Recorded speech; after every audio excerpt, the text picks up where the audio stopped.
नमस्कार दोस्तों, welcome back to my channel. मेरा नाम है विनय और आज हम बात करने वाले हैं लखनऊ के नए नाम की घोषणा के बारे में। वैसे हुई नहीं है, डरिए नहीं, हुई नहीं है अभी तक, लेकिन क्या ऐसा हो सकता है? क्योंकि खबरें आ गई हैं। खबरें बिल्कुल इतना ज्यादा फैल रही हैं कि क्योंकि और फैली क्यों है ये भी समझ लीजिए। ये भी क्योंकि बहुत सालों से, बहुत दिनों से ये चल रहा है कि लखनऊ को नए नाम की जरूरत है। और हमारे यहाँ यूपी में, मैं यूपी में हूँ, हमारे यहाँ यूपी में हम जानते हैं योगी आदित्यनाथ जी ने बहुत सारे नाम चेंज किए हैं। इलाहाबाद को प्रयागराज किया है, फैजाबाद को अयोध्या किया है, और भी कई नाम, स्टेशन के नाम, कई चीजें चेंज की हैं। सो अब लखनऊ का नाम भी क्या लक्ष्मणपुरी हो सकता है? क्योंकि लखनऊ को बहुत सालों से लक्ष्मण जी के नाम से, लक्ष्मण जी की नगरी के नाम से जाना जा रहा है। बहुत दिनों से ये भाई खबरें आ रही हैं कि योगी जी अब इसका भी नाम चेंज करेंगे। और ये शुरुआत कहां से हुई है? अभी हाल ही में मोदी जी हमारे यहाँ लखनऊ में आए थे। योगी जी ने एक ट्वीट किया था जिसमें उन्होंने लिखा था कि शेषावतार भगवान श्री लक्ष्मण जी, शेषावतार भगवान श्री लक्ष्मण जी की पावन नगरी लखनऊ में आपका अभिनंदन। सो यहाँ पर शेषावतार भगवान श्री लक्ष्मण जी जैसे ही नाम जो हमारे भक्तगण हैं उन्होंने सुना तो उन्होंने तुरंत ये अफवाह फैला दी, ये चीजें फैला दी कि अब योगी जी लखनऊ का नाम भी चेंज करने वाले हैं लक्ष्मण जी के नाम पे। वैसे बता दूं कि यहाँ पर बहुत बड़ी 151 फुट लंबी लक्ष्मण जी की मूर्ति बनने वाली है। सो यहाँ यही सोचा जा रहा है कि भाई इस वजह से यहाँ पर और अयोध्या में कॉरिडोर राम मंदिर बन ही रहा है। सो ये चाह रहे हैं ये चीजें, एक वो समझ लीजिए कि जैसे अयोध्या जाने से पहले आप लखनऊ में आएंगे ही, लखनऊ के एयरपोर्ट पे आप रुकेंगे और लखनऊ के एयरपोर्ट से आप लखनऊ का जो है लक्ष्मणपुरी देखेंगे, लक्ष्मणपुरी, लक्ष्मण जी के दर्शन करेंगे, उसके बाद आप अयोध्या जाएंगे राम जी के दर्शन करने। सो इस तरह की एक बीजेपी के ही एक मंत्री लालजी टंडन, उनका भी एक किताब छपा था बहुत ही पहले, अभी हाल ही में किताब छपी है।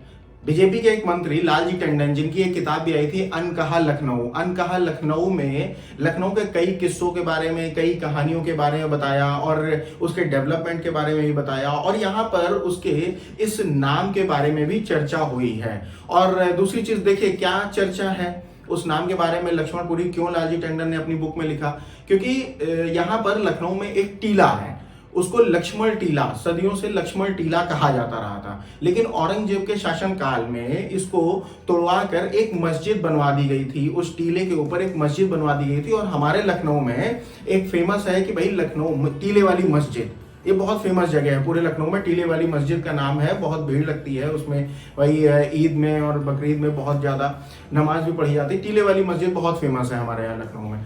सो अब उसका नाम टीले वाली मस्जिद कर दिया गया है। तो उसकी डिमांड यही करी जा रही है कि भाई उस मस्जिद को हटाकर भाई वहां पर लक्ष्मण टीला जो पहले से भाई विश्वविख्यात था लक्ष्मण टीला, उसको लाया जाए। ये चीजें, इस तरह के रूमर्स फैल रहे हैं। तो इसी चीज को देखते हुए, इसी चीज को इसी किताब से भी एक वो लिया गया है कि भाई लक्ष्मणपुरी, और कई नाम दिए गए हैं। लखनपुरी भी पहले नाम दिया जाता था, लक्ष्मणपुरी नाम दिया था, लक्ष्मणपुर पहले नाम दिया जाता था। तो कई सारे नाम थे लखनऊ के पहले, ये बताए जाते हैं, ये थ्योरी कहती है, ये जरूरी नहीं है। हमने तो भाई जब से सुना है लखनऊ ही सुना है। सो अब ये थ्योरी कहती है और कई लोगों का मानना है कि भाई अब नाम लखनऊ का भी चेंज कर देना चाहिए, लक्ष्मणपुरी कर देना चाहिए, या कुछ भी कर दिया जाए। सो ये कहां तक लखनऊ की जनता को गवारा होगा कि भाई ये लखनऊ का नाम चेंज कर दिया जाए? क्योंकि अब लखनऊ के नाम से तो हमें प्यार हो गया।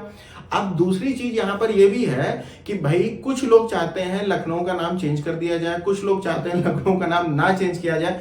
आप क्या चाहते हैं? आप बताएं कमेंट करके।